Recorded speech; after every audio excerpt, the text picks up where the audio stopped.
buenas tardes, muy buenas tardes a todos. Muchísimas gracias por venir a estas conversaciones que estamos desarrollando en el espacio MADOS en relación con el paisaje y la fotografía a propósito de esta exposición de la que tengo la suerte de ser comisario, invitado en realidad por los 4 fotógrafos que participan en esta exposición, que son Pío Cabanillas, que no está presente, ¿verdad? María Antonia García de la Vega, Jesús Lavandeira y Belén Serrano, y que bueno, cada uno de ellos presenta, como habéis podido ver, una perspectiva propia al tema del paisaje, cada uno tiene su punto de vista específico.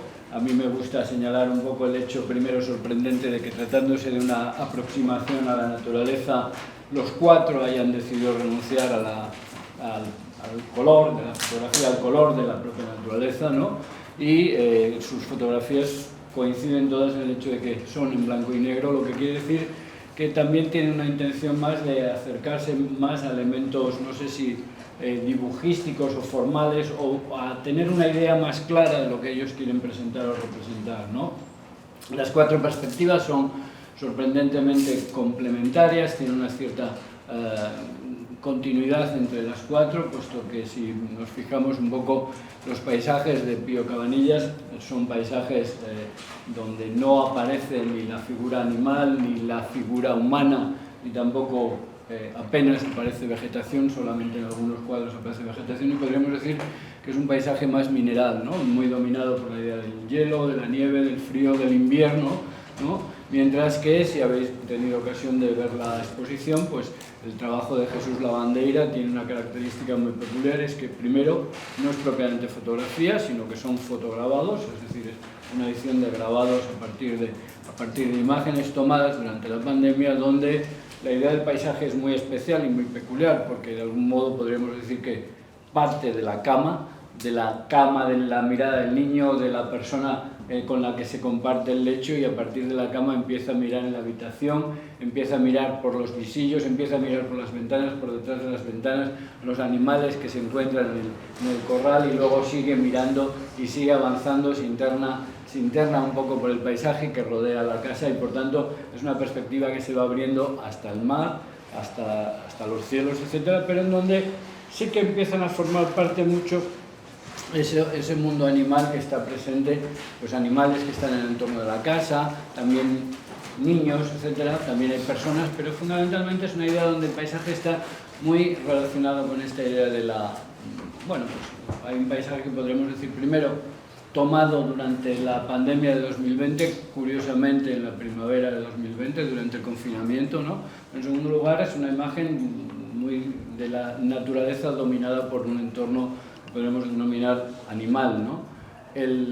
La tercera parte de la exposición, donde hay una maravillosa selección de imágenes de bosques de María Antonia García de la Vega, pues, bueno, pues a pesar de que la mayor parte son bosques españoles y son paisajes de otoño, aunque en muchos casos no se percibe, primero por esa renuncia deliberada al color, que los bosques en otoño son espectaculares en su colorido. Sin embargo, es interesante señalar el hecho de que María Antonia ha preferido prestarle atención a esa estructura del bosque y a esa disposición de los bosques casi lineal, donde bueno, pues, hay una especial fascinación por esa apariencia que podríamos decir es un paisaje de otoño, pero está dominada por ese elemento vegetal, ¿no? Y por último, los maravillosos paisajes que son verdaderos viajes alrededor del mundo de Belén Serrano, donde la característica fundamental de esos paisajes es que están dominados siempre por la presencia humana, es decir,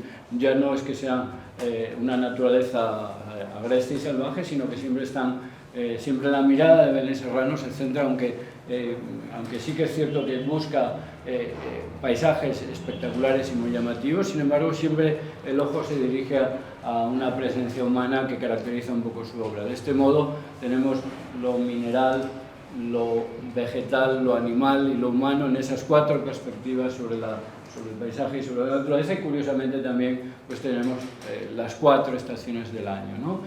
Primavera, verano, otoño, invierno presentes aquí en esta exposición. Bueno, es una idea especial de la aproximación al tema del paisaje, y ello nos ha dado pie y nos ha dado pretexto para hablar de la relación entre el paisaje y la fotografía, ¿no? El otro día estuvimos visitando algunas de las, aprovechando Foto España, pues algunas de las grandes exposiciones que hay ahora mismo en Madrid dedicadas a la fotografía, y lo que sí que es cierto que nos llamaba la atención, llamaba María Antonia García de la Vega la atención al respecto, cómo la fotografía en general está muy dominada por lo documental, ¿no? Por el acontecimiento, por el hecho, por la persona, y que en general, o por el retrato, ¿verdad? Pero que en general es muy rara o no tiene tantísima fuerza o tanta presencia la relación con el paisaje, o el paisaje en fotografía no tiene tanta relevancia, ¿no?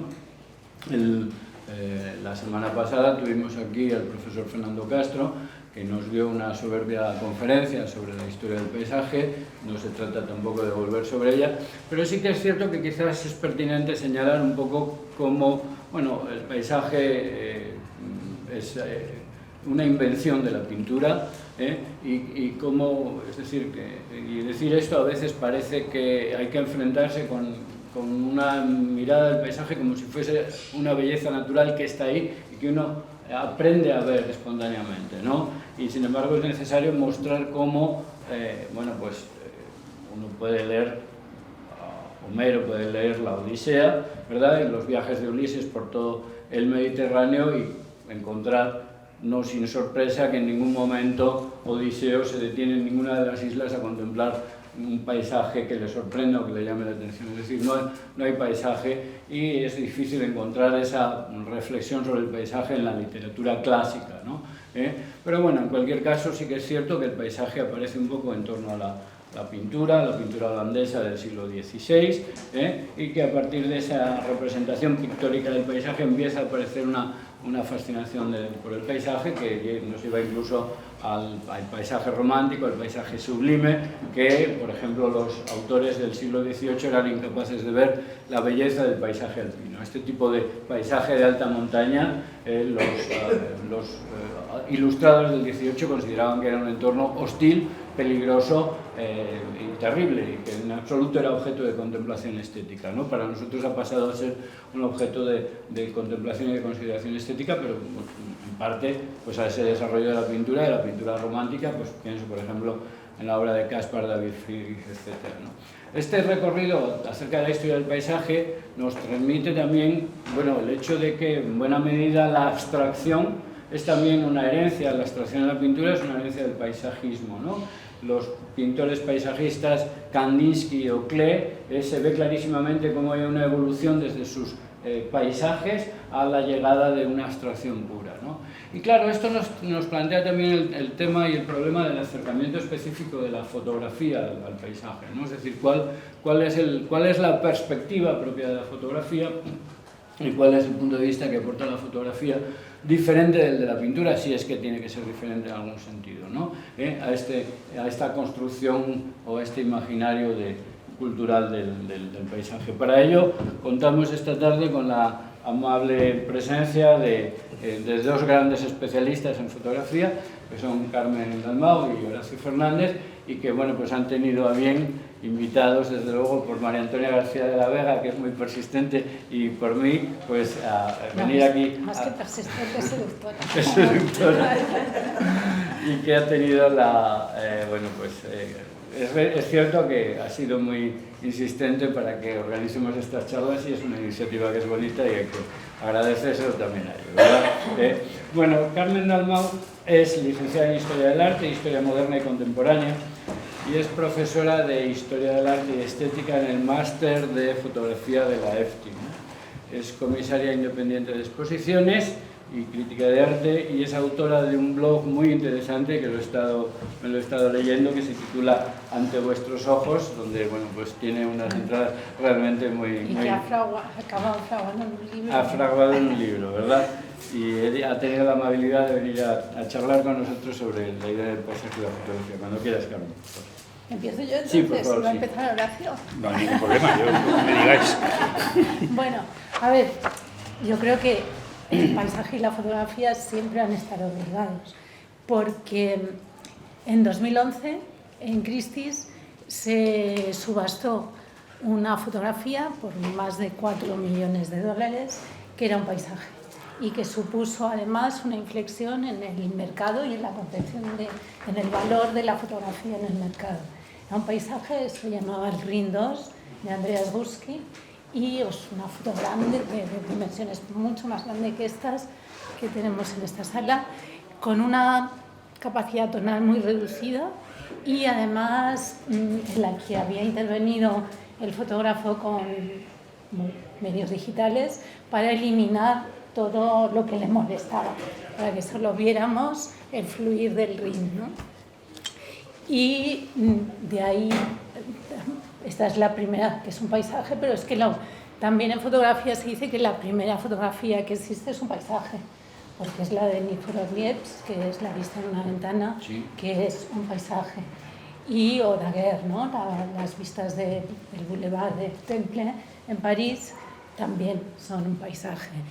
Y ahora, además, el paisaje ya, la fotografía y la relación con el paisaje, yo creo que vamos todavía más allá con los metaversos. Y, por ejemplo, la foto del Festival de Panoramic, para anunciar el festival que codirige Fontcuberta, es la foto que hay de anuncio del festival, es un paisaje, pero es un paisaje hecho artificialmente. Entonces, seguimos reflexionando a través de la fotografía y sigue evolucionando. Yo creo que desde los inicios, además lo decías tú muy bien, desde los inicios de la fotografía se cuela en dos espacios que eran específicamente pictóricos, que es el retrato y el paisaje. Y por unas razones muy parecidas. En un caso se difieren.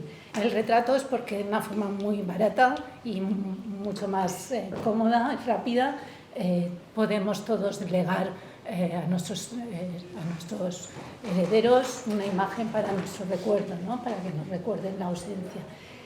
En cuanto ya no solo pues, la hija de Butades o los nobles y poderosos. En el caso del paisaje, hay que tener en cuenta que también es de una manera rápida y barata, por lo que decías tú antes. En la época flamenca se pone de moda, al final, en el siglo XVIII, los huecograbados de vistas de ciudades, en las que es la primera vez que aparecen vistas, porque fotográficamente tarda mucho en aplicarse la palabra paisaje a las vistas, son vedutis, y aparecen las vistas del paisaje de los ayuntamientos de las ciudades holandesas y flamencas para presumir de su entorno, ¿no? Y eso inmediatamente que aparece en la fotografía se sustituye también por imágenes fotográficas. Entonces, si bien es verdad que además en la fotografía, en la pintura, el paisaje tardó mucho en ser un género independiente, era un género menor que tuvo su edad de oro, como tú muy bien dices también en el texto, que es precioso, en la época de oro de la pintura holandesa, pero siempre era un género menor porque Patinir tardó 200 años en independizarse, o se anticipó 200 años a lo que era la pintura de paisajes, luego, ¿no? Lo que fue. Y entonces, como la pintura tardó tanto, yo creo que puede ser una hipótesis, ¿no? que yo lanzo, tardó tanto en incorporar el paisaje y además siempre fue de alguna manera una especie de género menor. De esta manera, la pintura enseguida, la fotografía enseguida entró, ¿no? También siguiendo esa estela de las ciudades flamencas, por ejemplo los Becher, que no dejan de ser matrimonio, ¿no? Que de la escuela de Düsseldorf, no deja de ser precursores de paisaje a su manera, ¿no? Y estos cuadros que tenían las fábricas para presumir también de sus paisajes y de sus minas y de que ellos dicen esto ya está hecho en catálogos comerciales, vamos a hacerlo de otra manera, que es a su vez heredera de estas vistas de ciudades, de las ciudades holandesas. Entonces, enseguida la fotografía en el paisaje también empieza a encontrar un hueco, y sobre todo al albur de las excursiones arqueológicas, de los románticos, de los viajeros, en los cuales pues las excursiones daguerrianas, ¿no? que se empiezan a hacer fotografías que además luego se manipulan esos daguerrotipos para meter personajes, para meter accidentes, lo que hace Gursky, pero justo lo contrario, ¿no? Elimina y ellos meten. También en el paisaje al principio, en la fotografía, pasa algo peculiar, ¿no? Y en el retrato, como son largos tiempos de exposición, las ciudades sí los parecen desiertas siempre, ¿no? Lo que Walter Benjamin llama el escenario de un crimen a la hora de enfrentarnos a una fotografía cuando habla de Adjet, ¿no? Y que tiene en sus manos todo París, pero porque las figuras se quedan como pequeñas manchitas, ¿no? que desaparecen. Entonces, eso los excursionistas daguerrinianos los introducen como si fueran placas de grabado, ¿no?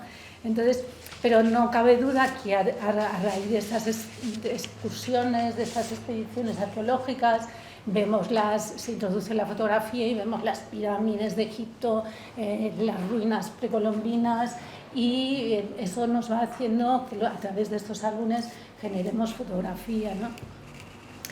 Luego yo hay, por ejemplo, un fotógrafo que me gusta mucho, que aparentemente no es un fotógrafo paisajista, pero que tiene mucho de paisaje, que es Richard Billingham, que es el más joven de los jóvenes artistas británicos, y hace un trabajo que es un trabajo de paisajes, fijándose en Constable, en el paisajista inglés, y en el que introduce además una parte muy emocional, y porque es un trabajo que no deja de ser autobiográfico, como son todos sus trabajos. Y introduce esa parte romántica que tú también mencionas en el texto, porque yo creo que lo que tiene la fotografía actual y lo que ha ido ganando a lo largo del tiempo es que ha ganado el romanticismo en la representación fotográfica, y el alma del artista acaba trasladándose. Lo vemos aquí muy bien, como hay 4 almas de artista que se enfrentan a su representación del paisaje con esos 4 elementos y con esa emoción diferente, pero muy al estilo de los románticos, ¿no? Porque si vienes en la escuela holandesa, la escuela que libera el paisaje por excelencia, es el romanticismo quien le da ese toque, ¿no? Entonces, yo creo que lo fotográfico sabe aprovechar ese toque. Hay otro fotógrafo que también, para cuestionar esto que estabas diciendo tú antes, ¿no? de las convenciones, porque en el fondo el paisaje es una convención de la que nos dotamos para interpretar la naturaleza, a través en este caso, de la cámara fotográfica. Entonces, hay otro fotógrafo que es Luigi Ghiri, que a mí es otro de los que me parece un paisajista que habla más de mapas y territorio, pero nos hace tener en cuenta estas percepciones mentales, ¿no? Y en estas percepciones mentales, una de las cosas que él dice, que yo creo que es precioso, que es que la fotografía es una imagen necesaria. Y además lo está diciendo en un momento en que la fotografía, él habla del bombardeo por la televisión y del bombardeo a través de los medios de masas. No ha aparecido todavía Instagram, ni Facebook, ni Internet, ¿no? Y sin embargo habla, y yo creo que sigue siendo válido, y aquí se ve cómo hay ese espacio de reflexión necesaria, ¿no? Y la fotografía es lo que permitiría, en esa furia de imágenes, reflexionar y detenerse. Porque yo creo que un fotógrafo de paisaje tiene que tener las cualidades, todos los fotógrafos, ¿no? Pero un fotógrafo de paisaje, que es la observación, la comprensión, la imaginación y la interpretación de lo que está viendo, ¿no? Entonces, en esos 4 elementos es en los que intenta buscar esa imagen necesaria que nos permita reflexionar sobre el mundo que nos rodea a través de este paisaje y esta codificación, ¿no? Y, por ejemplo, Stefan Sor, que es otro fotógrafo muy interesante en sus reflexiones, él dice que hablando además de tus perspectivas, ¿no? Del título de la exposición, dice que cuando yo fotografío un paisaje, tengo que olvidarme de mi perspectiva o mediar mi perspectiva con mi imagen mental.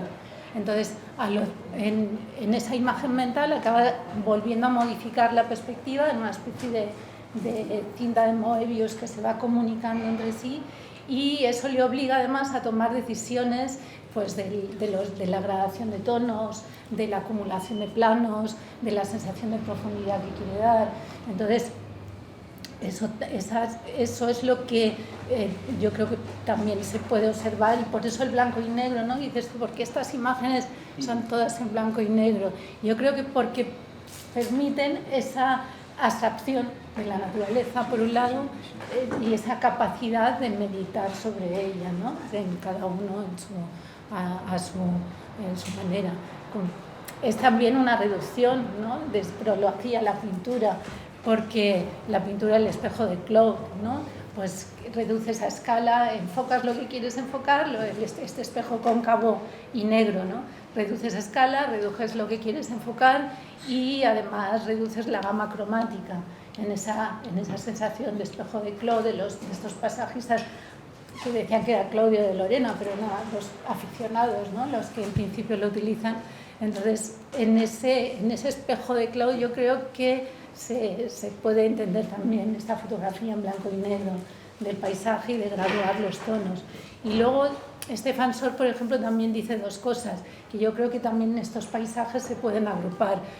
Hay paisajes que amplían la perspectiva y que tienen vocación pues, de vistas aéreas, de grandes panorámicas, como puede ser claramente, y un poco más híbrido, el de Belén del otro extremo, y hay otros que son más opacos, que lo que pretenden es que nos metamos en ese paisaje, en ese paseante, en ese mar de niebla, y busquemos pues, los sonidos del silencio, más la reflexión, y serían, pues uno estaría en la escuela de Ansel Adams, ¿no? Que es el gran paisajista por excelencia de la doctrina de la conquista manifiesta, del derecho manifiesto de conquista en Estados Unidos, pero la gradación de tonos que la vemos en estas imágenes, o pues un Struth o fotógrafos japoneses que estarían más en Jesús o en el caso de María Antonia.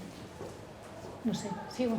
Yo estoy encantado escuchándote. Cuando quieras. Sí. Bueno, yo creo que mi idea principal es que no hay que aislar la interpretación del paisaje de la historia de las imágenes, de la construcción de la imagen, sí, que es una construcción de la que nos dotamos para interpretar nuestra posición en el mundo, ¿no? Bueno, luego seguimos hablando. Luego seguimos Bueno, Horacio Fernández mientras que Carmen es licenciada en Historia del Arte, Horacio es licenciado en Filosofía, y coincidimos siendo profesores de instituto hace muchos años, ¿no? Sí. Y eso nos hizo... Ya no me acuerdo. Sí, de los institutos. No, pero, yo también he sido pero profesora de así instituto, también, pero es interesante esa relación con la filosofía, quizás por el acercamiento Horacio, el acercamiento peculiar que Horacio ha tenido hacia la fotografía. Es profesor de Historia de la Fotografía en la facultad bueno, dice ya no, pero lo ha sido durante muchos años. Sí, pero Dios me libre a mí de definirme como profesor. En la Facultad de Bellas Artes de Cuenca, ¿verdad? Superé esa etapa también. Y supongo que, pero la etapa que no ha superado, y que espero que no me diga que la ha superado, es la de comisario de exposiciones, ¿no? Porque ha sido, sobre todo, además de grandes exposiciones, de excelentes exposiciones de fotografía. En el año 99 fue comisario de la gran exposición de fotografía pública en Photography in Print 1919-1939 en el Museo Nacional Centro de Arte Reina Sofía. Entre 2004 y 2006, durante 3 años consecutivos, fue comisario general de Foto España. Hizo una soberbia presentación de que es un trabajo bastante heroico afrontar cuando en Foto España había un comisario general de la feria, ¿verdad? Y luego, pues, siempre ha estado muy vinculado, y por eso es quizás, no sé si es esa herencia de la filosofía, con una particular obsesión con el fotolibro, ¿no? Es otro de los temas. A mí Horacio Fernández me enseñó hace muchos años a ver aquella parte de la fotografía que tradicionalmente se desprecia, que es la fotografía impresa, ¿no? Es decir, que la fotografía en revistas o en portadas de discos o en cosas que, claro, o en carteles, ¿no? Y con razón me enseñó que desde los artistas rusos de la Revolución, pues que estaban muy obsesionados con el cartelismo, con la maqueta, con la composición, con el fotocollage, y que la obra que debía ser considerada como original era en realidad la técnicamente reproducida, ¿no? Y bueno, pues Horacio Fernández ahora mismo está comisariando, y por eso digo que no creo que haya renunciado a esa faceta de comisario, una excelente exposición en Centro-Centro, soberbia, además muy extensa, que se titula Fotografía Pública en los años 60 y que, bueno, pues tiene un trabajo muy, muy considerable por la que hay que darle desde luego la enhorabuena, ¿no? No es tan soberbia, es más bien modesta, ¿eh? Es muy buena, ¿no? Yo os recomiendo encarecidamente que vayáis a verla porque realmente es muy buena. Bueno, vale. Por favor. Bueno, a ver, yo debería empezar hablando a lo mejor un poco en largo, o sea, hacia atrás, y voy a hacerlo corto, y luego hablaré un poco de algo más reciente, ¿no? Pero para empezar en largo es importante en esto, porque sobre el paisaje, en realidad, el paisaje se inventa en el siglo VI, o sea, hace tela de tiempo, y no se inventó en Europa, se inventó en China, y lo inventaron los chinos utilizando esto que se ve en esta foto, los cambios del agua, o sea, lo fluido, lo que cambia, y la materia que no cambia nunca, que es la piedra, que es la montaña, que es la roca. De hecho, al paisaje se le sigue llamando, en un ideograma en chino y en japonés, agua y roca, ¿no? Esta invención se pudo hacer por dos razones. Una, porque tenían gusto ya por los jardines allí. Bueno, de hecho, un poco antes también ocurría, los romanos también tuvieron gusto por los jardines. Y después porque crearon literatura. La literatura, los haikus, que ya había antes de que existiera el paisaje. Hay muchos tratados del paisaje del siglo VI, del siglo VII, en chino primero y después en japonés, porque bueno, es la misma cultura. Y sigue haciéndose, por ejemplo, una fotografía que sigue siendo, ya acabamos de ver un ejemplo, esa aplicación de una doctrina en la cual la naturaleza está aquello que está vivo, en este caso su símbolo, su metáfora es el agua, y aquello que permanece, aquello que no desaparecerá nunca, bueno, en fin, a lo mejor nunca es un poco exagerado, pero aquello que se mantiene, que es precisamente la piedra, que es la roca, que es la montaña, y el equilibrio entre las dos cosas, pues de vez en cuando aparece algo, ¿no? Entre la niebla, entre la lluvia, entre la nieve, entre el aguanieve, entre el granizo, los cambios del agua, aparece algo que somos nosotros, que podría ser un arbolucho pelado, ¿no? El pobrecito allí montado en una roca y con unas raíces que no van a aguantar ni 5 minutos, ¿no? O incluso algún animalillo, siempre los animalillos dan mucha pena, excepto los pájaros, ¿no? Que también participan de lo del agua, y, bueno, personas no muchas veces. Uno de mis grabados favoritos sobre el tema del paisaje es un grabado de las 100 vistas del Monte Fuji de Hokusai, en el cual, entre una de las vistas del Monte Fuji, se le ve a un pintor que está trabajando, tiene como 3 o 4 pinceles metidos aquí entre los dedos para que no se le vaya a escapar ninguna pincelada, tiene un rollo aquí preparado estupendo, 2 siervos, uno de ellos le está sacando papeles de una caja para llevarlos al atril donde va a pintar, el otro está calentando el sake para que el maestro no pase sed, ¿no? Y el maestro está ahí con sus pinceles colgando, la tinta china aquí, ¿no? Recién puesta en líquido, ¿no? Recién puesta en sazón para pintar, y mirando al Monte Fuji no sabe qué hacer. Sin embargo, una garza que está apoyada en una ramita de no sé qué, no sé cuántos, hace todo esto sin ningún esfuerzo, ¿no? Sin pinceles, sin sirvientes y sin nada, y tiene mejor percepción del paisaje que nosotros. El paisaje, en realidad, es una de las cosas que más ha aparecido, no en la tradición occidental, eso ya se ha hecho la precisión antes de que yo hablara, pero sí en lo que sería la cultura de los seres humanos, la cultura de la humanidad. Y claro, muchas veces nos olvidamos de esta historia que es absolutamente decisiva, nos llevan muchísima ventaja en este terreno. Y hoy en día, por ejemplo, tanto pintores como fotógrafos orientales siguen manteniendo muchas de las reglas de aquellos paisajes que tienen ya esta cantidad de siglos que he mencionado. Luego apareció en el fondo de las pinturas flamencas del siglo XV, al fondo de los retablos, entre las escenas un poco ñoñas de la religión, aparecían personajillos y cosas por el estilo. Hay una anécdota que creo que puedo permitirme el lujo de contar, si me lo permitís, que es una anécdota que a mí me gusta mucho. Es una ocasión que una especie de paje, que era un enviado del rey de Portugal, que estaba en Roma para hacer retratos de armas, ¿no? y de fortificaciones y todo eso, y que tuvo la suerte de asistir a una tertulia realmente interesante en un convento que regentaba una princesa Colonna, que era entonces la que lo hacía, una gran poeta. Por lo demás, pues tuvo la suerte de compartir tertulia con Michelangelo Buonarroti. Este chico se llamaba Francisco Landa, mi maestro Ángel González hizo la tesis sobre él, y en aquella ocasión, pues Francisco Landa hablaba con... Y Miguel Ángel, por cierto, odiaba esos cuadros, los flamencos, le parecían lo peor. A él lo que le gustaba el arte de verdad, que tuviera fuerza, mucha energía, que solo la encontraba en el cuerpo humano, en los músculos, ¿no? Y en la piedra, ¿no? La pintura le parecía en general una auténtica birria, pero ya la pintura de los flamencos le parecía lo peor. Miguel Ángel era muy misógino y decía que eso era un arte para monjas y mujeres así poco educadas, ese de los muñequitos y tal, y los arbolitos y todas esas cosas, y lo odiaba con todas sus fuerzas. Y bueno, pues esta imagen que intento transmitir era muy común en aquel momento. El arte que intentaba pintar animalillos es como hoy en día nuestra consideración, podríamos decir, de Walt Disney o de los dibujos animados. Supongo que nadie en su sano juicio le interesan esas cosas, ¿no? La versión ñoña de la naturaleza y el aburrimiento que representa eso, la versión sentimental, cuando en la práctica la naturaleza lo que tiene de interesante es que no es nada sentimental. La naturaleza no tiene nada que ver con los sentimientos y con las emociones.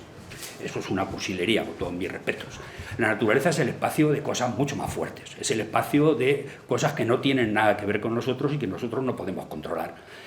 Hay mucha gente que, claro, piensa que la naturaleza es el lugar donde viven las mascotas y libertad. No sé, las mascotas y la naturaleza no tienen nada que ver, igual que lo de Walt Disney de antes. Es un lugar un tanto especial en el que la gente que vive allí tiene que trabajar mucho. Los campesinos, por poner un ejemplo, los viejos leñadores, cualquier persona que viviera en estos lugares, bueno, esto quizás es un poco alto para vivir, pero en fin, un poco más bajo, ¿no? Pescando en alguno de esos lagos o alguna cosa así. La naturaleza es un sitio muy serio. Es un sitio muy serio y la naturaleza, por otra parte, forma parte de nosotros. Nosotros somos dos cosas, básicamente. Bastante cultura y aún más naturaleza. La nuestra, ¿no? Y la de los demás, o sea, la que compartimos con el resto de los seres vivos. Entonces, siempre hemos tenido una relación estupenda con ese tema, aunque a veces es de odio, ¿no? Porque en la práctica es el lugar donde estamos desvalidos, es el lugar de los animales salvajes, que es lo que hay, es el lugar de los salvajes, nuestros semejantes un poco brutos, ¿no? Es el lugar donde se pasa frío, es el lugar donde te puedes ahogar, todo ese tipo de cosas. Entonces, pues ciertamente durante mucho tiempo esto no ha sido interesante representarlo, ¿no?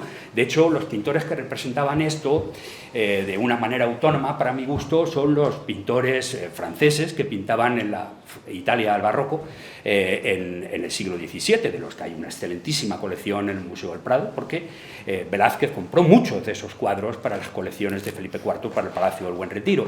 En esos cuadros siempre aparecen escenas que solemos denominar pastorales, arcádicas. No es naturaleza de esa manera que yo decía, es al revés.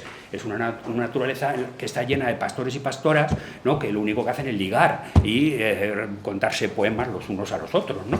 Es una cosa monísima, la que hay además un montón de ruinas clásicas súper bonitas y entre ellas aparecen unos cielos fabulosos, ¿no? Unos sembrados increíbles y generalmente no pasa nada más que eso. Bueno, salto. Ahora me vengo a la contemporaneidad. Yo creo que lo más interesante que le ha ocurrido al paisaje desde el punto de vista teórico es lo que se llama geografía cultural. Y la obra clave de estos últimos años es un libro de Simon Schama que se titula Landscape and Memory, en el cual, entre otras cosas, habla de fotografía. Las teorías de la geografía cultural es que la geografía no existe como tal. La geografía esa que aprendíamos de niños, de ríos, montañas, etcétera, etcétera. No, toda la geografía es cultural, porque el mundo en el que vivimos está transformado por nosotros, por los seres humanos a lo largo de la historia. Se cuenta que Adorno, el filósofo alemán de la escuela de Frankfurt, que acabó en Estados Unidos huyendo de las guerras europeas, se hizo muy bien, pues cuando viajaba en tren, ¿no? de Nueva York hacia California y todas esas cosas y pasaba por las grandes extensiones deshabitadas de Estados Unidos, desiertos y cosas por el estilo, se quedaba estupefacto. ¿Esto qué es? ¿Esto qué es? Este montón de pedruscos, estas cosas así. ¿Por qué no hay una ruina de un castillo? ¿Por qué no se ve una granja abandonada? ¿Por qué no se ve...? En Europa hemos tenido eso siempre. Ese es nuestro concepto de naturaleza. Naturaleza modificada por la mano del hombre. Es cierto que algunos artistas se han dedicado a lo que en general se llama pintoresquismo, que es como eliminar esta historia y crear una especie de concepto que no tiene nada que ver con la naturaleza, que es la llamada visión estética de la naturaleza, por la cual, por ejemplo, pues la naturaleza es un sitio que tiene una serie de cosas. Por poner un ejemplo, ¿no? Los fondos de los cuadros de paisaje tienen unas gradaciones en los azules, ¿no? Para ir produciendo una sensación de profundidad que a veces se consigue y que otras veces no se consigue en absoluto. Bueno, la geografía cultural en fotografía ha producido lo más interesante de la fotografía de paisaje de los últimos años. Carmen acaba de citar a Stephen Shore, ¿no? Un chaval que empezó de botones en el estudio de Andy Warhol, ¿no? Y que después consiguió una beca Guggenheim y se dedicó a recorrer Estados Unidos haciendo fotografías desde donde hay que fotografiar las cosas en nuestro tiempo, que es desde un coche, ¿no? Desde luego para nada como un flaner bodeleriano, en fin, eso ya bastante es que lo hagan en las ciudades, ¿no? Y ya lo hacía, de hecho, antes Walker Evans, que solía conducir buscando sus temas con una lista de temas, una lista de las cosas que debería fotografiar, pues los fotógrafos serios fotografían lo que deben fotografiar, no lo que se encuentran al lado del volante del coche, ¿no? Para hacer esas cosas. Stephen Shore ha hecho esto estupendamente, pero quizá el gran maestro se llama Joel Sterfeld. Joel Sterfeld y su obra maestra American Prospect, un título fabuloso, ¿no? En el cual, pues, prospect, que significa perspectivas, pero que también significa esperanzas, que también significa tiempo, analiza un poco el paisaje, intentando siempre encontrar en el paisaje algo que el paisaje muy pocas veces revela, que es su relación con nosotros de una manera muy especial. Sterfeld también tuvo una beca Guggenheim, una cámara grande que le evitaba, por decirlo así, recoger aspectos instantáneos de lo que encontraba. Sterfeld es un tipo muy simpático por lo demás y tiene un nombre precioso. Sterfeld significa Compostela, aquí entre nosotros. Entonces, este fotógrafo estupendo, en esta y en otras obras posteriores, ha intentado representar un concepto de la naturaleza mucho más amplio y muy diferente del otro, en el cual la presencia humana poco menos que es imprescindible. La presencia humana se puede notar de muchísimas formas. Una de sus fotos más interesantes es en un desierto, y en ese desierto se ven unas piedras, pero vemos, por ejemplo, el rastro de que alguien o algo ha empujado una piedra en unos metros, ¿no? Ha dejado un pequeño rastro. Siempre ocurre eso en esas fotos. Y esta es la fotografía de paisaje que en estos momentos es la clave en nuestro tiempo. No quiero decir que sea la fotografía del mercado. La fotografía del mercado, bueno, vosotros ya sabéis eso de sobra, que el mercado nunca se entera de nada. Se entera la generación siguiente, ¿no? Pero en el momento en el que pasan las cosas nunca se entera. O sea, siempre va muy despistado. Eso es una característica típica del mercado. La generación siguiente y a veces 3 o 4, ¿no? Entonces, bueno, pues el tipo de fotografía que en realidad está tratando el paisaje es un tipo de fotografía en la cual ese tipo de relaciones son las que aparecen. Y ya me callo. Ahora ya podéis llevarme la contraria. Cortamos en seco, ¿eh? Cortamos en seco los dos, es que no sabíamos tampoco cuándo... Hombre, pues si me dejáis... Claro. Pero tú has dicho una cosa muy interesante que es verdad que yo no he matizado. Y es que cuando yo estaba hablando siempre desde la perspectiva occidental. Claro, porque, no, pero sí lo he dicho, ¿eh? Sí, he dicho que lo habéis mencionado desde la perspectiva occidental. No era ninguna corrección, por favor.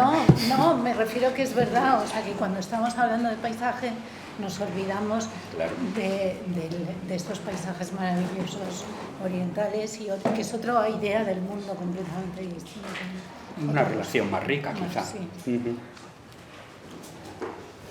Sí, y luego hay una cuestión que quizás no hemos tocado, que es todo el tema de la digitalización, ¿no? Porque hablamos a veces como si el fotógrafo se enfrentase a un paisaje que se encuentra y recoge y capta en su cámara y el paisaje está ahí.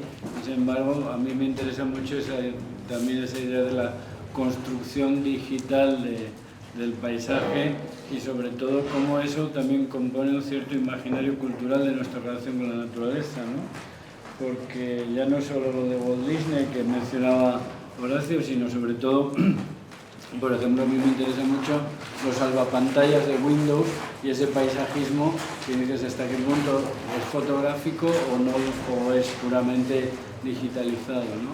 Y luego hay otro tema que también es muy interesante en la relación con el paisaje, que es la introducción de nuevos medios técnicos, como por ejemplo, claro, los drones, ¿no?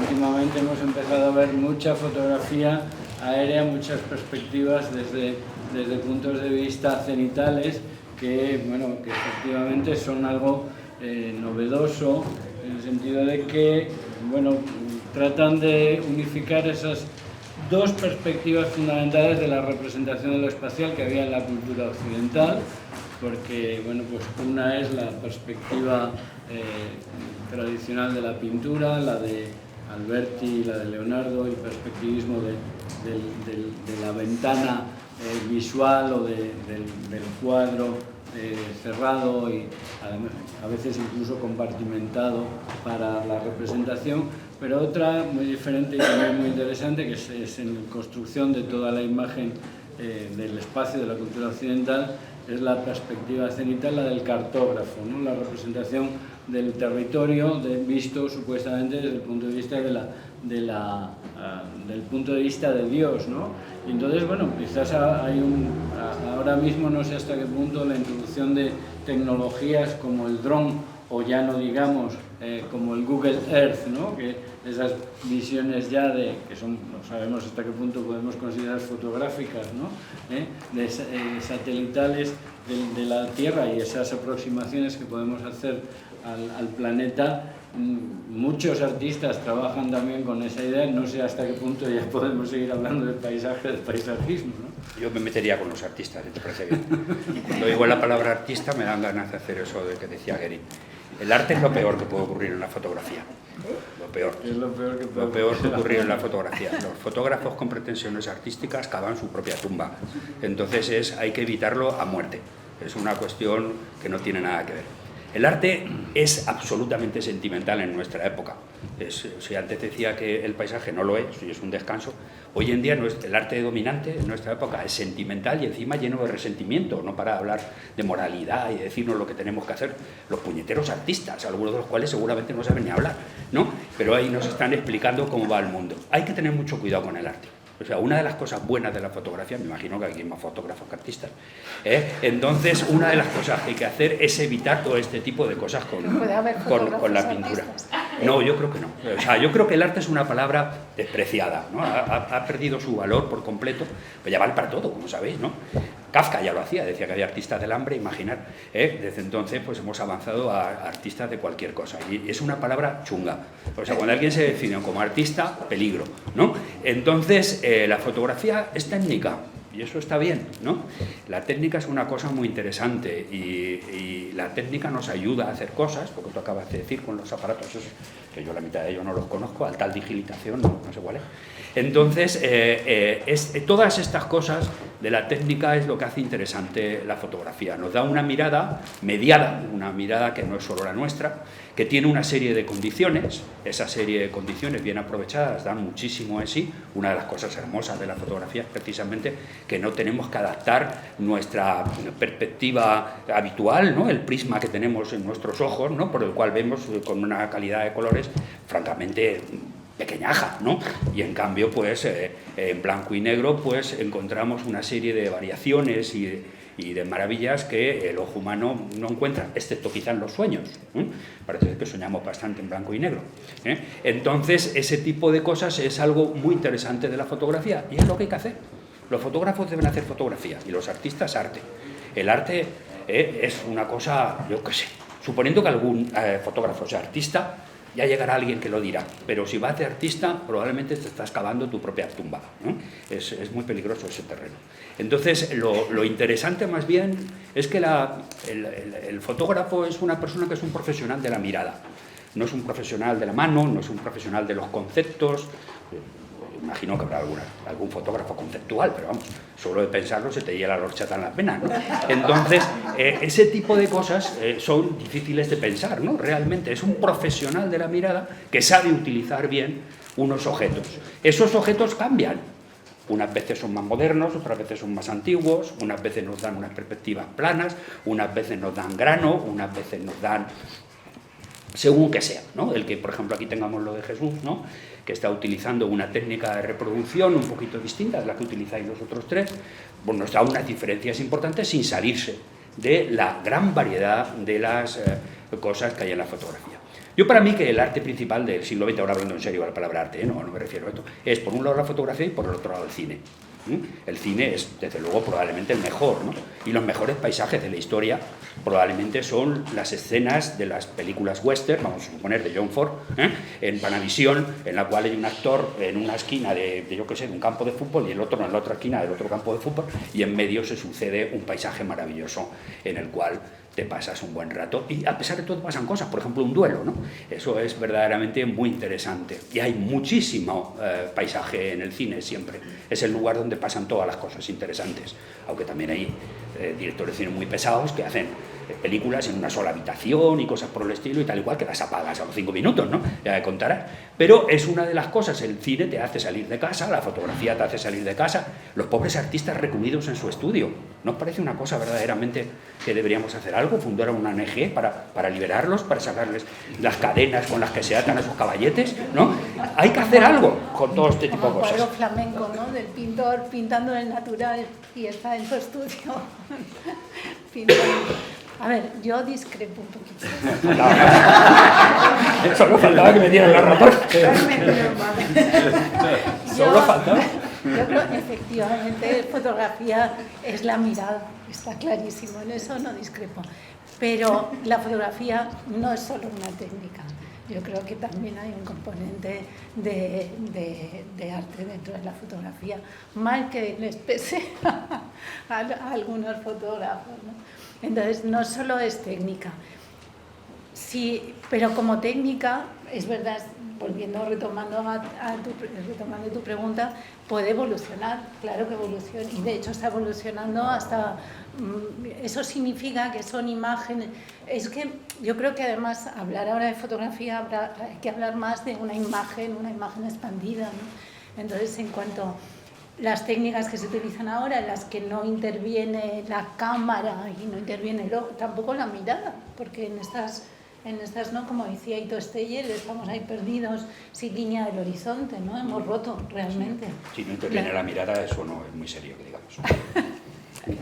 Pero sí la mirada del otro. Lo inventaron en la Unión Soviética como técnicas de represión policial, que era hacer pértigas de las que colgaban cámaras que tenían que filmar. Hay un teórico muy interesante, Sergei Tretiakov, argumentando lo bueno que sería eso para meter a la gente en la cárcel, claro. Y son esas cámaras que todavía tenemos por ahí.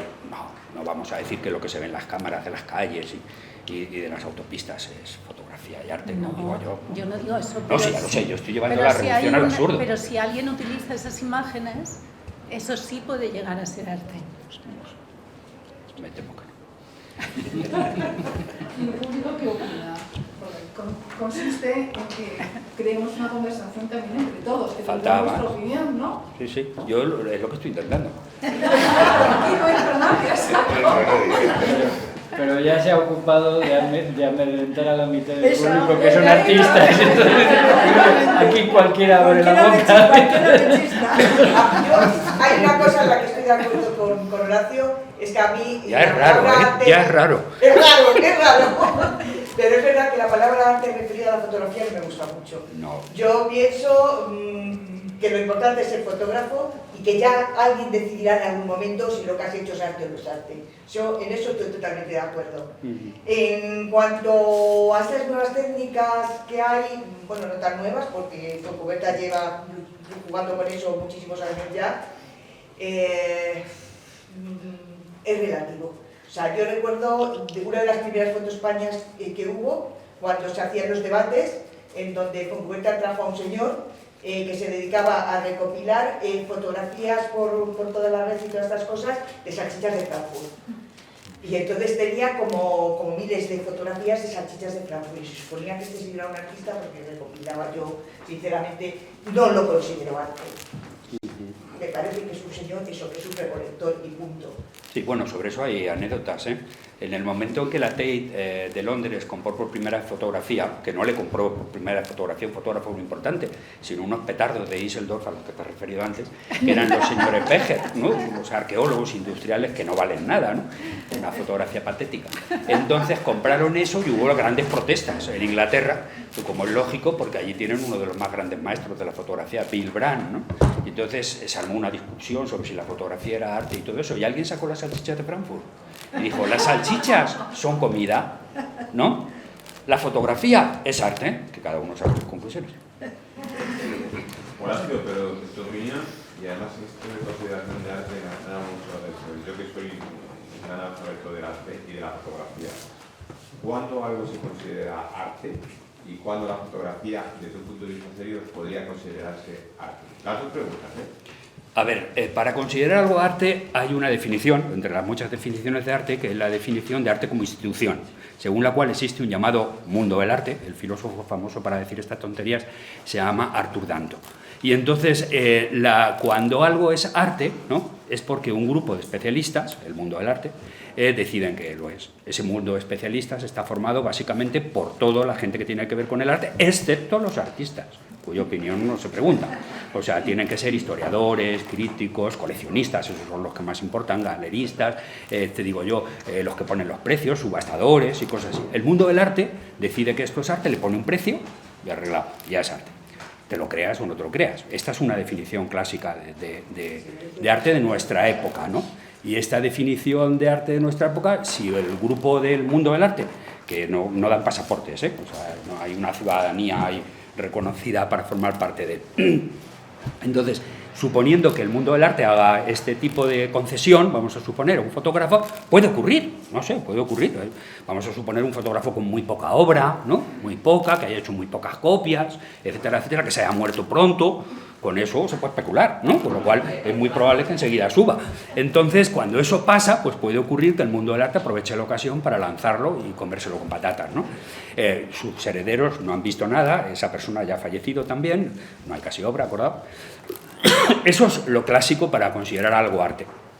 En una teoría que, por otra parte, a efectos prácticos funciona muy bien. O sea, si tú aplicas esta teoría y piensas los nombres que ahora se consideran consagrados, en realidad hay unos rankings de precios y todas esas cosas, ¿no?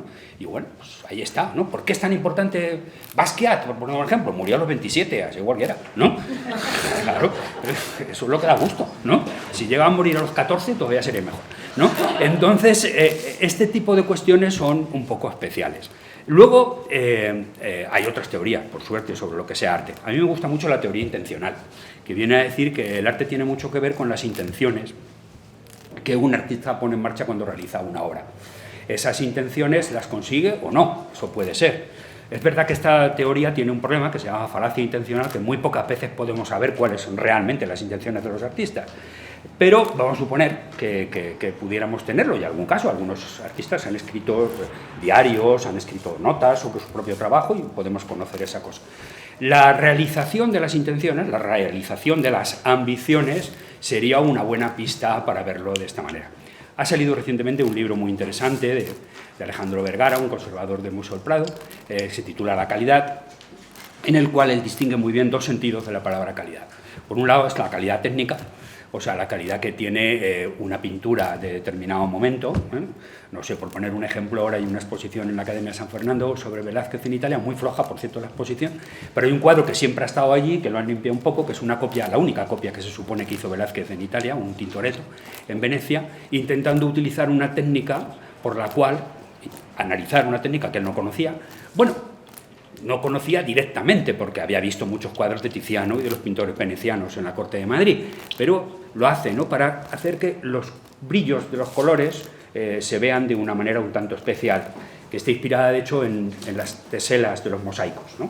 Y entonces pues, los venecianos sabían hacer esto para que aquellas piezas que había en las iglesias a oscuras, poco más o menos, con velas y tal y cual, los cuadros brillaran, hicieran sus cositas, sus destellos y tal. Y en ese cuadro se encuentra, bueno, poco, porque ese cuadro ha sido restaurado varias veces y los restauradores utilizaban la técnica de la piedra pómez y la ceniza para restaurar cuadros, con lo cual imaginar lo que hacían con las pátinas. Pero en cualquier caso todavía queda algo de eso, eso es técnica.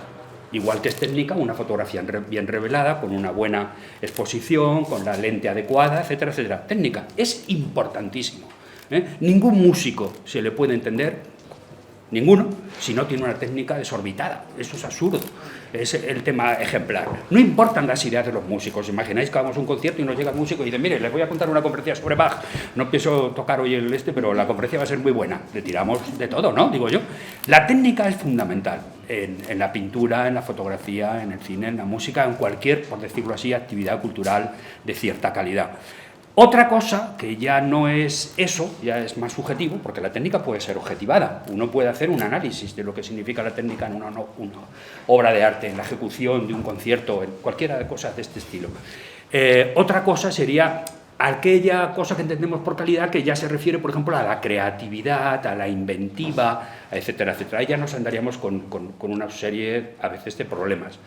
En una hipótesis podríamos decir, probablemente imposible, que pudiéramos distinguir la calidad técnica de algo y encima pudiéramos distinguir una calidad objetiva de lo que os acabo de decir, pues probablemente tendríamos un juicio muy adecuado, pero probablemente eso no ocurre nunca, ¿no? Bueno, en el caso de Velázquez ocurre, por ejemplo, porque Velázquez es, por hablar del mismo ejemplo que tú has utilizado, Velázquez es pintor a su pesar, pero es muy buen artesano, aprende muy bien, pero si se hubiera podido dedicar a cualquier otro oficio que le ennobleciera y que le permitiera estar cerca de la corte, lo hubiera hecho.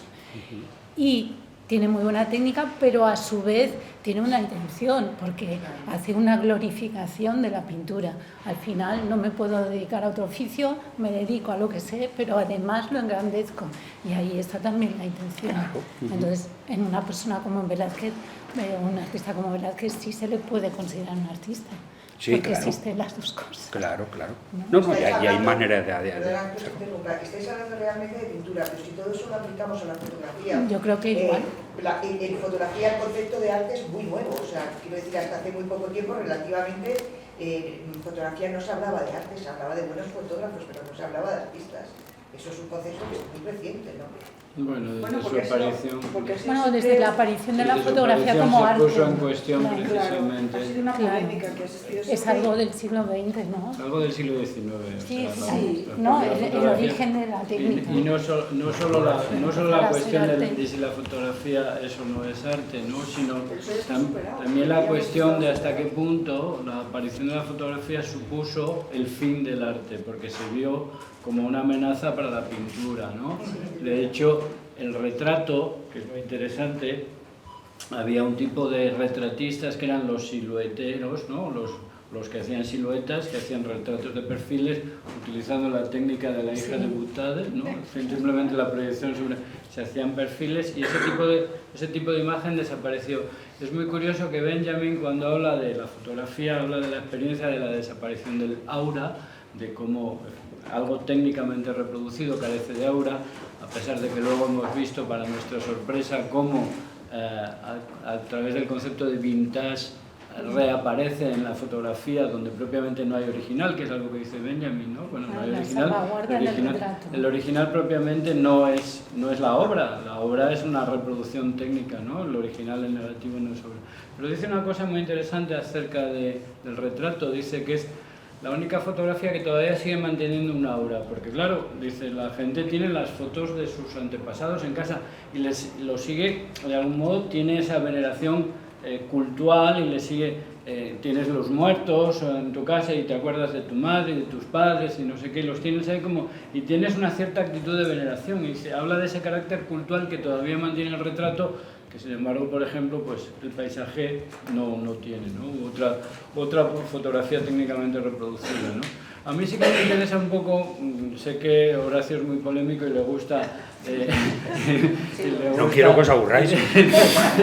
pero lo cierto es que él ha trabajado mucho precisamente sobre esa parte más despreciada de la fotografía, ¿no? Que es el fotolibro o las revistas o las portadas de disco o la fotografía de publicidad, ¿no? Es decir, fotografía que goza de un menor aura artística, ¿no? Y que sin embargo pues es muy interesante y yo creo que bueno, pues esa idea, claro, es defender la reproductibilidad técnica como lo propio de la fotografía. Si queréis ser Y coleccionistas, de ahí ese esa es el ofensiva contra los artistas, que yo sinceramente creo que es una brutal. Pero esa reproductividad técnica también es patrimonio del grabado, también es patrimonio del grabado, efectivamente, pero como con el grabado todavía había esa cosa artesanal, había esa cosa en último término el grabado pues es talla o es dibujo, entonces ya no digamos si es silografía, ¿no?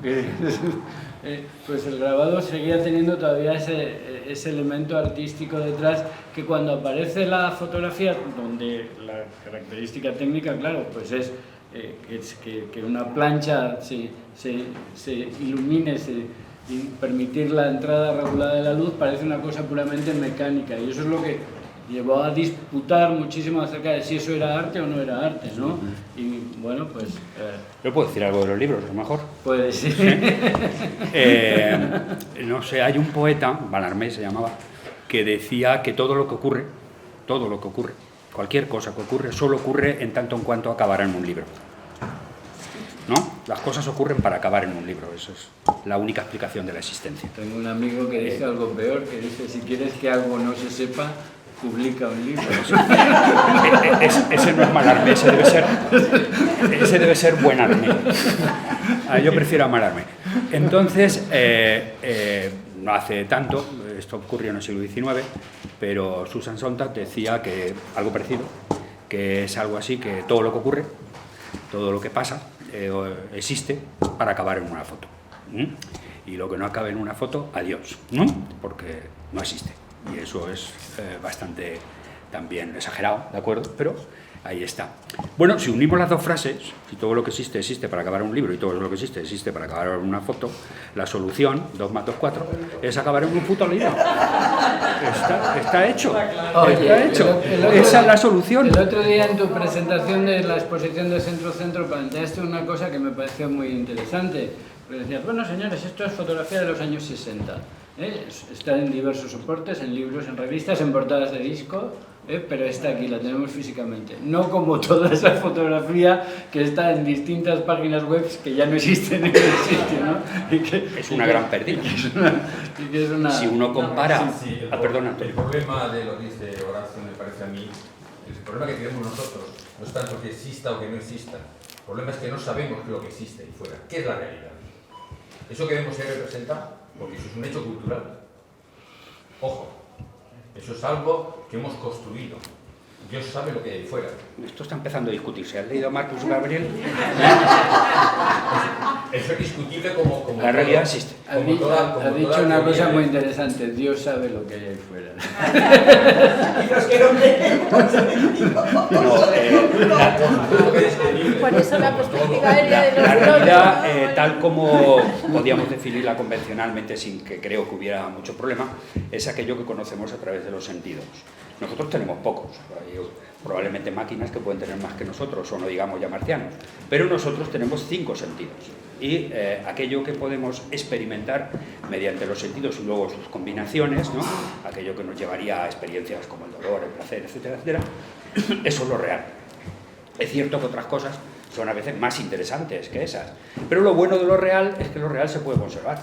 O sea, un sonido se puede conservar, podemos grabar un disco. Una imagen se puede conservar, pues hacemos una foto, hacemos una película. Tenemos algunas posibilidades de guardar cosas, otras no. Hay que reconocer que a veces conservar un sabor da mucho trabajo y a lo mejor luego estraga el gusto si conservamos el sabor mucho tiempo. Entonces, aquí la realidad tiene una relación perfecta con la fotografía. La fotografía, lo que no puede ver, o sea, lo que no es visible, no lo puede fotografiar. Perfecto, no pasa nada. O sea, la fotografía no fotografía sueños, por poner un ejemplo, porque eso no se puede ver con una cámara fotográfica, ¿no? No, la fotografía surrealista, Grete Sten, no puede. Está ilustrando sueños. Ilustrando puede ser, pero digo fotografiar. Son dos cosas distintas. Pero por supuesto que no lo podemos inventar. La fotografía para generar... Para los sueños está el oníricas. cine, El sueños, el sitio de los sueños, esa definición me parece que era de Ehrenburg, que decía que era la fábrica de los sueños, el cine, el de las sábanas blancas. ¿Cómo se llama? No deja de ser una imagen fija fotográfica en movimiento. Bien, pero eso está construido. En cambio, otras cosas no tanto. Lo que ahora vemos, la fotografía es una ventana. Esa es una de las mejores definiciones de fotografía. Enmarca algo de lo que hay donde fuera. De acuerdo.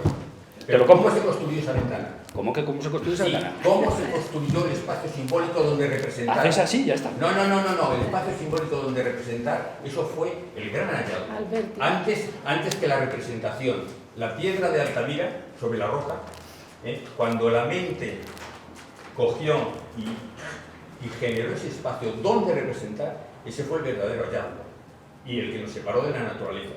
Luego ya cuando representamos seguimos separando, porque por muy natural que nos parezca la reproducción de la fotografía, no es tan natural, es un hecho cultural, vuelvo a insistir. Técnico, el material. Y lo que nosotros estamos viendo en esa representación es un trampantojo, es una mentira con respecto a lo que hay ahí fuera.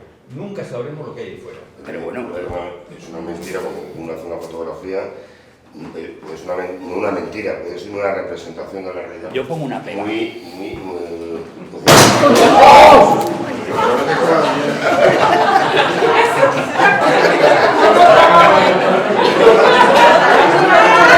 Lo has dicho antes. La realidad te ha puesto en tu sitio.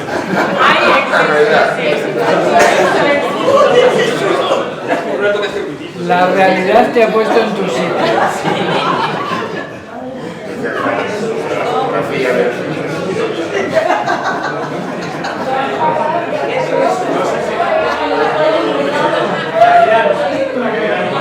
¿Te has hecho daño? No. Estabas en un punto y seguido. Sí, por favor, sí. No, quiero decir que nosotros, o sea, ¿cuál es el punto original? No al final donde estamos ahora, porque el punto original, o sea, nuestro punto de ahora es no el punto original, sino una cantidad de puntos sobre el punto original que hemos ido tejiendo hasta llegar a esto. Es decir, cuando tú decías lo de los chinos, los paisajes estos envolventes y tal, nosotros no vemos de esa forma, pero sí vemos cómo hicieron la representación, ese gran hallazgo del paisaje de los flamencos. Nosotros ahora mismo, esa es nuestra visión. Colón no veía así hace 500 años. ¿No veía? Que no veía así. No veía así. Pero ¿qué más nos da? Sí, si a nosotros nos lo da igual, Claro. pero eso es muy importante a la hora de crear. No es igual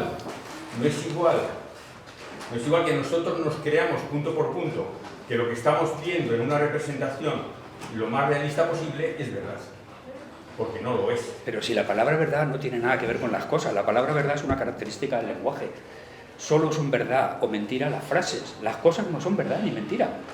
Son reales. Son cosas. Claro. O sea, la palabra verdad aplicada al mundo no tiene lógica. Es un Todo es error. subjetivo porque todos podemos mirar hacia un mismo La verdad es el lenguaje.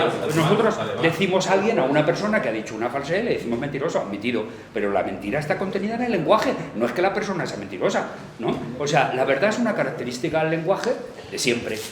Las cosas no son verdad ni mentira porque no son lenguaje, es algo así. Sí, pero acción puede ser mentira o verdad. Eso sí. Todo lo que hablemos puede ser verdad o mentira, eso por supuesto, y lo que pensemos, ¿no? Hombre, se puede Falta mentir más. también con el lenguaje, con la imagen se puede mentir. Acabo de decir pero que con sí, el lenguaje también. pero por supuesto, si acabo de decir que la verdad o la mentira es característica del lenguaje. Y referido a eso, pensando Sí, por favor. Sí, por favor. es también ya la mirada propia del ser humano en una representación. Por tanto, quizás lo que da el arte, en sí lo que define el arte es la propia subjetividad humana. Es decir, yo puedo mirar esa esquina y tiene una funcionalidad técnica que es sujetarnos y que no nos aplaste un techo, y puedo considerarlo algo bello. Incluso aunque no tenga la intencionalidad del arquitecto, ni del ingeniero, ni del obrero, yo lo puedo considerar algo bello, porque es mi propia subjetividad la que define la realidad. Entonces, yo creo que el hecho de entrar en qué es arte y qué no es arte me parece hasta muy osado. Creo que lo que es arte es lo que define nuestra mirada, que es la puerta hacia la realidad. Bueno, nos estamos colocando en el lugar del espectador, ¿no? Como creo yo. Claro, por eso digo. Bien. Quiero decir, porque estas fotos tienen una intencionalidad, pero a mí eso me da igual como observador porque puedo conocerlo o no. Pero igual no la tiene. Es una actitud que es como escritor. Digo, ahí entramos en la falacia de la intencionalidad sin la intencionalidad. Es que hay más teorías. Esta es la teoría de la recepción. Podríamos empezar por ahí ahora. Claro, es exacto, que es otra manera de decir lo que es el arte, que además yo creo que es una de las más acertadas, porque la del espectador, la que incluye la percepción al espectador, porque el mirante, a mí me gusta más hablar de mirante que de espectador porque es más activo, es el que acaba de concluir el significado de la imagen, el que determina la lectura. Entonces es otra perspectiva para leer, para interpretar el arte. Sí, en ese caso, o sea, lo que serían las distintas lecturas de cualquier tipo de trabajo, incluidos por supuesto los visuales, pues la pluralidad ahí es una marca. O sea, es evidente que una obra de arte, por decirlo de alguna manera, no es aquella que tiene una lectura única. Eso es más bien una birria, es como un discurso político, ¿no? Entonces, las obras que tienen algún tipo de interés artístico son las que tienen pluralidad de lecturas, y esa pluralidad de lecturas es nuestro acicate para que miremos y pensemos a partir de ellas. Aquellas que no nos dan esta posibilidad, no le llamamos arte. O sea, uno no llama arte a la etiqueta del precio de un producto, eso no es arte. La etiqueta del precio dice esto vale tanto, punto, no hay mucho más que ver, ¿no? A lo mejor podemos cabrearnos un poco e intentar que nos hagan una rebaja, pero ni siquiera con eso subiríamos un pequeño escalón.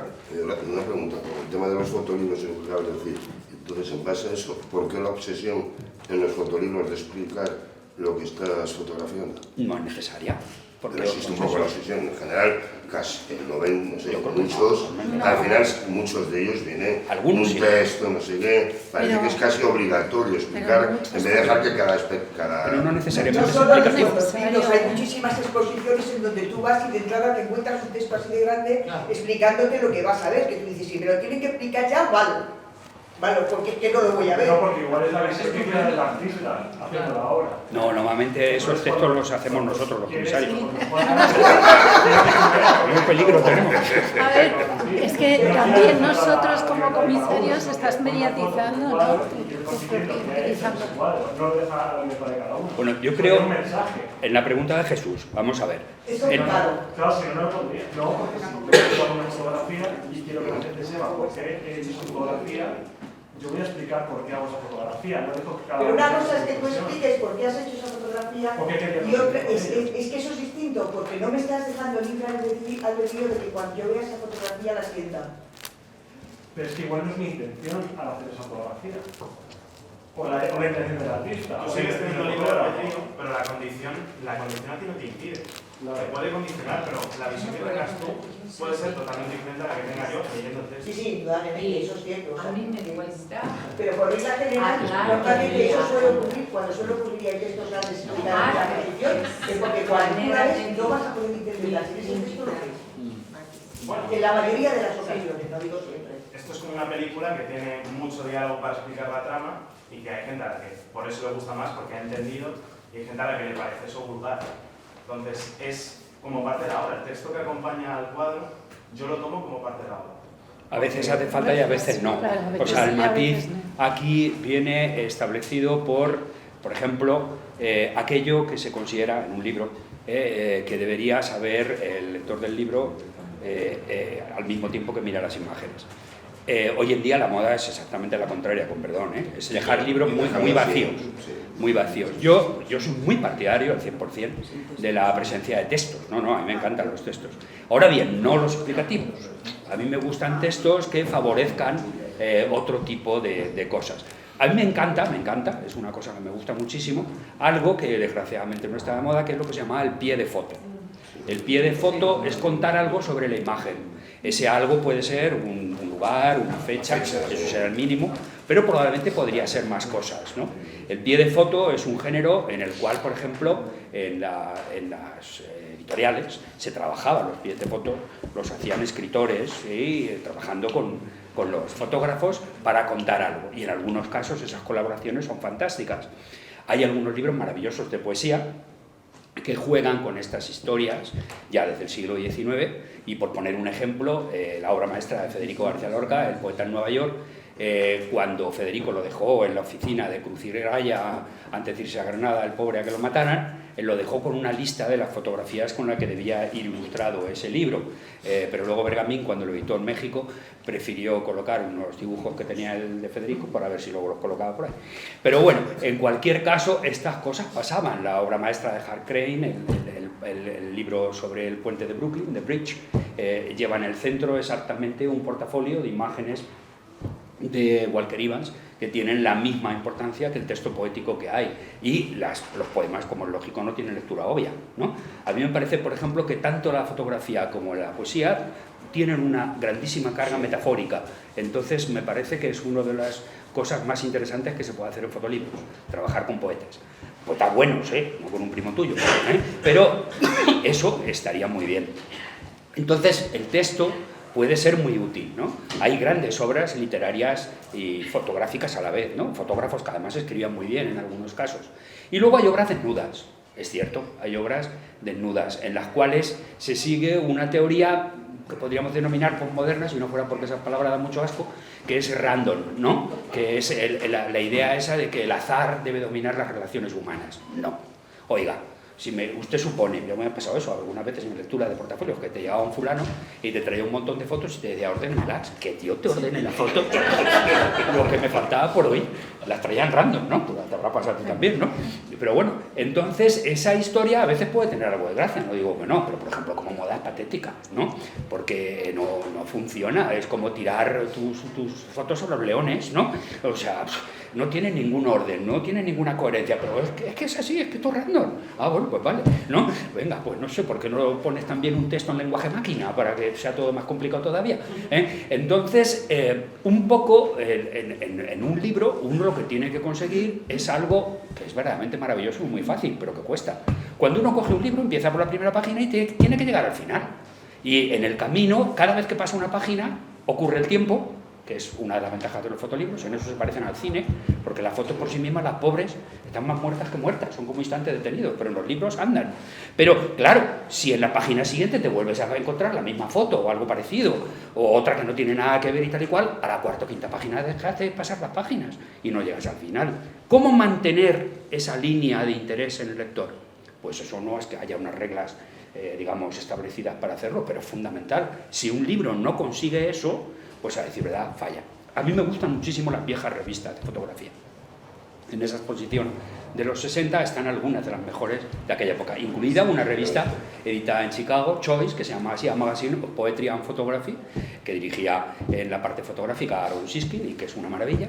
Y la idea, por ejemplo, de que el texto, la maquetación y todo eso está hecho para que uno siga leyendo de alguna manera algo parecido a una secuencia. Esto creaba muchos problemas, ¿no? Los fotógrafos solían reñir absolutamente con los directores de arte de la revista. Se cuenta que Eugene Smith casi quiso matar al diseñador que hizo el montaje de la Spanish Village en el Live, ¿no? Fue un día con una pistola, porque le redujo un reportaje de 200 páginas a 18. Sigue siendo uno de los reportajes más hermosos de la historia de la fotografía. Entonces, bueno, los libros tienen esa otra ventaja que da muchísimo gusto, que es que no existe el artista individual, que es una pesadez, ¿no? Sino que normalmente tienes que trabajar con alguien, y eso, trabajar con alguien siempre mejora la vida, ¿no? Como aquello que decían de ligar, que está bien, conoce gente, ¿no? Pues es esta idea, hacer fotolibros, conoce gente, eso mola, ¿no? No estás ahí encerrado con tu propia obra, sales de la soledad del artista en el cuarto oscuro, ¿no? Y eso es fenomenal. Bueno, hemos hablado de problemas de ontología, problemas de la todo. Realidad, problemas ha sido una ontología de ontologías. Problemas de lógica, hemos citado a filósofos de toda la haya en condiciones, hemos hablado acerca del arte, del estatuto del arte, de si la fotografía es arte o no es arte, de si los artistas son unos seres repugnantes. Pero yo creo que son necesarios. Os tengo que dar las gracias de verdad a los dos por esta interesantísima charla, y yo creo que ya por hoy vamos a terminar, si os parece bien, ¿no? Muchísimas gracias.